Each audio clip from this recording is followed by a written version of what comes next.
Hey, we are in Sharei Orah.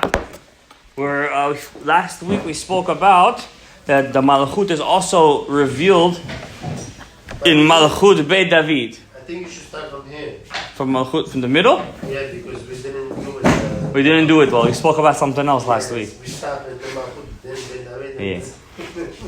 Okay, so let's go back a paragraph. Lefi Shamidah Azot, because this Midah is called Nekambrit, the revenge of Hashem. Velo Gamar Shaul Mitzvata, and Shaul HaMelech, he didn't pick up the Malchut, the Shekhinah, because that Shekhinah is revealed through the revenge of Hashem. And the revenge of Hashem is something to kill Amalek. And Shaul was given that task. He didn't fulfill it. Ma'asabo, the Shekhinah, that Midah of HaKadosh Baruch Hu, was disgusted Kivyachol with Shaul HaMelech. V'nimsera leDavid, and was given over the task to kill, to the revenge of Hashem, was given to David HaMelech. Therefore, David HaMelech zachat that the Malchut was associated with his name. And that's why we call it Malchut Beit David. And this Midah would always go with David and do the wars for him. Would go in front of him, fight for him, and be victorious over his enemies. On this it says, I will chase my enemies and I will catch them. And I will not come back until I annihilate them. And I will devour them. And I will crush them. And they will not rise up. Through this midah, David HaMelech was able to get the malchut, the kingship, as an inheritance. So whoever works for the malchut, does the job for the malchut pays him back and gives him the zechut that the power should go to his descendants. Right? Like Hashem promised David, if your kids go in my way, I promise the malchut will never move from your descendants. But it did move, no? No, it didn't. Wait, it went to Hashmonaim, you're saying? But still, we always say Malchut Beit David. We're waiting for Malchut Beit David, and they were punished that they took it from Yehuda, right? Lo yasur shevet me Yehuda. ובזה היה מתחנן ומשתטח באומרו אליך השם אקרא ואל השם אתחנן. Look, pay attention in chapter 30 in Tehillim. Who is David HaMelech praying to? To which name of Hashem? Through which name of Hashem? More correctly, ve'el Amonai etchanan. To Amonai I cried. Amonai specifically. Why Amonai? Aleph Daled Nun Yud. Because that's the sphere of Malchut. And this is the name that he would go out to fight with his enemies. And Aleph Daled Nun Yud stands next to me to fight. Hashem, see, do not be Kavyachol deaf.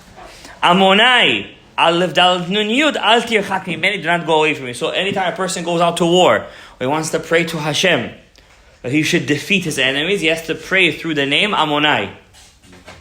Aleph Daled Nun Yud. Right?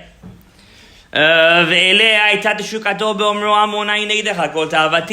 David HaMelech's power he put in to finding and to helping Shem Amonai, to make complete Shem Amonai.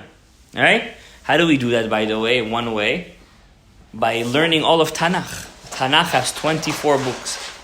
By finishing them on the night of Shavuot, we're giving the Tanakh, we're giving the Shekhinah Kiviyachol 24 Kishutei Kala, the 24 ornaments of the Shekhinah Kedosha, which is the 24 books of the Torah, and through them, you're preparing it that it should be a zivug with Shem Havaya, and the Shefa should come down to the soil. Right? So it says over here, V'chol etzarav, also the pasuk, Ki lacha Hashem uchal tiyat atanei Amonai Elokai. So it keeps on bringing examples how David is using Shem Amonai. V'chol etzarotav, midah azot haya midabek ba b'omro b'yom tzarati Amonai darashti. In the day of my weakness, my suffering, Amonai darashti. Which name do I call out? Amonai. So that means when a person is davening, he should have kavanah in the name of Amonai. Aleph Daled Nun Yud. And you're davening to Hashem. Ki elecha ekra kol hayom, lefi shamidah azot hi begalut im HaMitzvah. This midah specifically, Amonai, is in the galut with us. You hear? It's in the galut with us.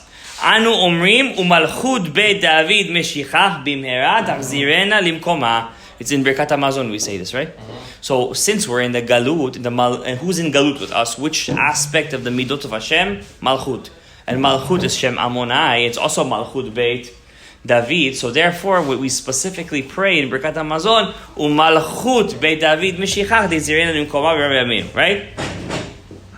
Lifamim, sometimes, Hamidah Hazot Nikrat Nesher. This midah is called a Nesher. Nesher is a kind of a bird. We say eagle, but it's really a loose translation. It's not really an eagle. It's a type of bird. It's the strongest bird, stronger than an eagle. And maybe it's a type of eagle that it represents one of the animals in the Merkava. The Merkava has 4 faces. One of them is a lion. It's represented by Michael. One of them is the bull, Shor Habor. It's represented by Gavriel. Then there is the Nesher. The Nesher, that's represented by Raphael. And Adam is represented by Nuriel, right? So this Nesher is it's one of the leaders of the beings in this world, one of the leaders. And it's also represented by Shema Malchut. The Malchut is also called a Nesher, an eagle, right? So you see that the Goyim also, all they want is to capture the Malchut. They want the Malchut for themselves. So therefore, what's their sign? A Nesher. A Nesher. No, the eagle. And the Romans and the dollar sign, the American eagle, right? The eagle is represented by the Malchut, right? It's not for nothing. Everything is connected. Why? Sometimes the Malchut is filled with abundance. Like tonight, Bezrat Hashem, the Powerball. It's filled with a lot of abundance. So Bezrat Hashem, it should go to the people who are in the Malchut. 10%. All right? First you build a shul. Shul, graveyard, school, mikveh, Bezrat Hashem. Yeah. No, you shouldn't have said that. Bihiyot Yisrael tzadikim moshchim elea mikol ha'ma'alot ha'elyonot. When Am Yisrael does its job and they're able to suckle from the Malchut all the Shefa, Kame mine Shefa va'atzilut u'bracha v'chesed v'rachim. Turn the page. Mikol esrot she'alea. How? The Malchut, how does it get the bracha? By sucking into it a Shefa from all the 9 sfirot above her. It's like a funnel, right? Exactly. Right? Like a woman. A woman is a funnel, right? She gets the Shefa from her husband and she has a baby. Mele'a kol tuv, right? She gets the baby and she's And it wasn't until not long ago that a woman used to go crazy to always have children, right? A woman that couldn't have children was considered right? What's the point of it? Today, feminism and all the klipot, they want to stop the children, right? That we always learned that the klipa can't procreate. The klipa can't have kids, right? So therefore, the goyim today, you could see how stuck to the klipa they are, the sitra achra. What is their whole point? The world is too many people in the world, overpopulated. Stop having kids. Do you know there's some countries out there that pay people to have children? Yeah. Like Belgium, all these European countries. I heard. First kid, and then 10,000. I heard Spain also does it. I'm not sure how true it is. China or one of the... China. Singapore. So basically, the power to procreate is a Jewish power. The Goyim took it from us. When Adam HaRishon made the sin of Kotnot Or, and really, the Ari HaKadosh says something scary. Really, a real Talmid Chacham, he has to try his best, and the Torah doesn't write this, because the Torah knows people can't hold themselves. It's not, this mitzvah is not written down in the Torah, it's hinted in the Gemara. The mitzvah is, Onatan shel Talmidei Chachamim, mishabbat leshabbat. A Talmid Chacham, it's hinted. Should only, it's a hard mitzvah to do, right? And the reason is because the human beings, we're going to be in Galut until all the people are going to be born. all the new nishamot that have to be born, all the new nitzotzot are going to be born. Yeah, the souls that never were here, they have to be born. And it's not going to happen if we're not going to bring them down. To bring them down, you need a big zechut. And the time of the night that you're with your spouse plays a very big deal into it. You understand? After midnight, for example, is a very big etratzon. Specifically on Shabbat. Also during the week. But during the week is not compared at all to Shabbat. At all. I can't even compare it. But if you have no kavanah, does that like... Even after midnight? Yeah. Sometimes Hashem makes it that way that you should fall in that spot just to do it at that moment. Uh-huh. But of course, it's also your kavanah that day. What the mitzvot you did that day, like I explained to you guys many times, the mitzvot you do on that day, and let's say she gets pregnant that day, that's what the baby's levush is going to be made out of. Yeah. Yeah, it's going to make a very big effect on the child's levush. Very big thing is kavanah, is the mikveh, everything. Machshava especially. Yeah, sometimes Hashem puts a very big ruach shtut in a man. Ruach shtut. And suddenly, in that time that he had ruach shtut, she gets pregnant. But Hashem does that on purpose. The child had to come out that way. So no matter how much you hold yourself... It's not fair. It's not fair. There's no fair in the world of Torah. Whatever has to be done is going to be done. En chacham lifnei Hashem. There's no chokhmah in front of God. Why would God want something? Hashem needs, because... No, but Hashem wants... Hashem chafetz leman tzidko. Hashem does everything for the success of the world. Hashem is tzofeh kol hadorot. He knows what the child is going to come out. What's going to be his tochna. What's going to be his attitude. You understand? He needs to put him in the best situation possible to be successful. And it happens to be. Yeah? You don't know what you would be like if you were born in a Hasidic family. You don't know what you would be like. It could be you would be in that situation, you would throw away Judaism completely. You don't know, it will be too much for you to handle. So Hashem put specifically in this situation that you're going to want to be close to Hashem. You're going to take yourself out and be connected to HaKadosh Baruch Hu. Right? You don't know what's the capabilities, right? Like those people who change their last name to make it look like Ashkenazim. He's going against Hashem's plans over here. So it says over here, the person has to suckle from the Malchut all the shif. Aval, he says, Biyot Yisrael nisugim medarchei Hashem. When Am Yisrael walk back from the ways of Hashem, as Hamidah Hazot chasera v'dala shvela. Then this midah of Malchut is missing its shefa. Right? Vehi ka'ale novelet alea, and it's like a leaf in the wind. Kegina asher mayim ena, like a garden that has no water, it hasn't been watered in a long time. Va'az hi ki'ilan shenosher pirotav, then it's like a tree that gets withered up. Va'az Yisrael dalim, what happens? Automatically Am Yisrael becomes poor. Gzerot, bad things happen to Am Yisrael. So whenever you see that Am Yisrael is going through a hard time, it only means one thing. The Malchut is chasera min hashefa.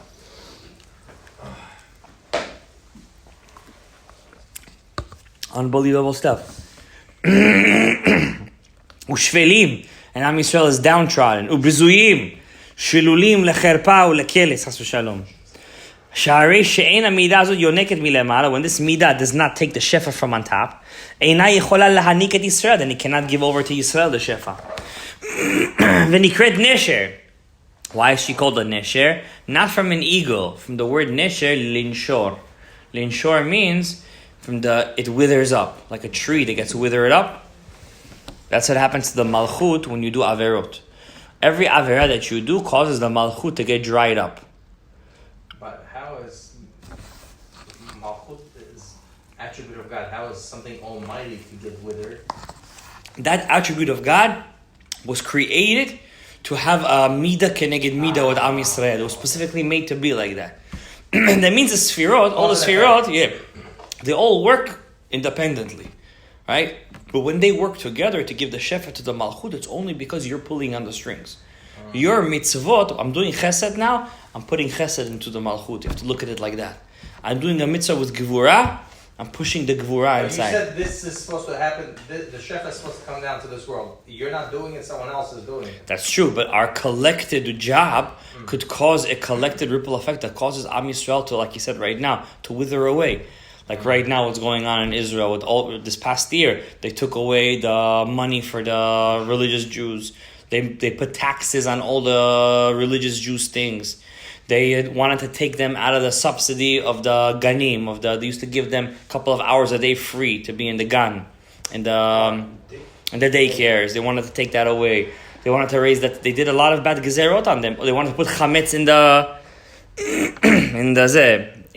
the hospitals. All these things are happening. In Israel, you see it more clearly. Over here, you see it too. Did you hear what happened the other day with the 3 guys that just jumped over the house on 77 and stole the bikes? The lady's taking a video of them. They don't care. She's chasing at them with a car. They don't care. No, right over here at 77. 3 guys, 2 Schwarzes just jumped over the fence and just stole like that. You understand? Even if they get caught, the next day. The next day they'll be out. The same day out, forget the next day. And the same day they do it again. Yeah, outside of their house. No, they went to the yard.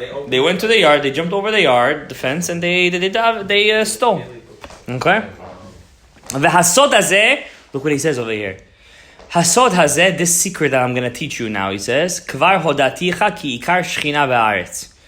The main connection of the shchina is the land itself. It's not for nothing the goyim called earth Mother Nature, Mother Earth.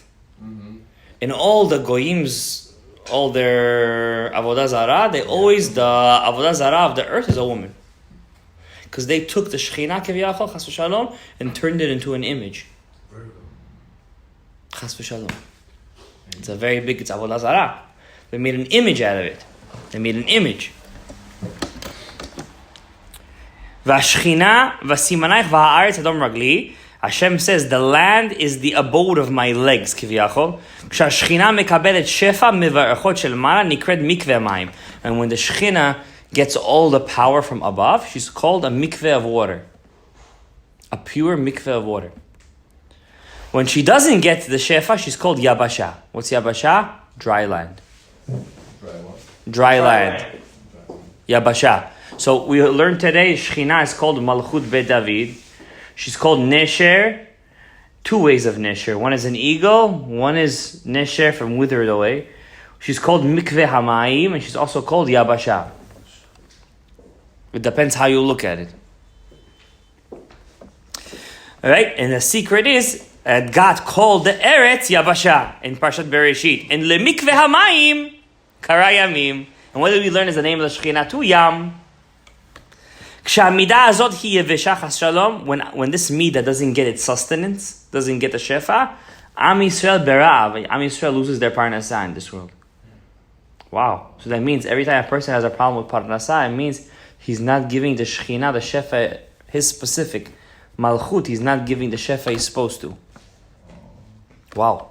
Through his actions. Through his actions. Through his tefillah. For example, we learned that the shechina is also called Amonai. Amonai sifatai tiftach. So maybe a big way to open up your channels of parnasah to give the Shekhinah her shefa is to pray Shmoneh Esrei b'kavanah. But also you said that your wife is your... Also, that's what the Gemara says. You want to be rich? Respect your... not ta'atru l'neshotaychu. Give your wife presents. See the connection? Did you get that or no? You liked it? Amazing. והם נשארים ממנו, שיצאהם כמו העליון וכמו גוף האילן. Okay, one more paragraph or... Okay, we'll call it a night. And we'll continue next week. We're in page Lamed Bet. המידה הזאת, פעמים עשירה, פעמים חסרה, חס ושלום. Sometimes it's full, sometimes it's missing. פעמים מלאה, פעמים ריקנית, וזה סוד כנשר יהיה כנוע גזלה וירחב. כשישראל חוזרים בתשובה, when עושים תשובה, מתחדשים אותה. They doing it, they renew it. This sphere. Amazing. Okay? The next thing we're going to learn that this look what it says over here. That the Malchut is also called Tefillin Shel Yad. So your Tefillin Shel Yad is in a revelation of the Shekhinah. Amazing. Okay, we'll deal with that next week.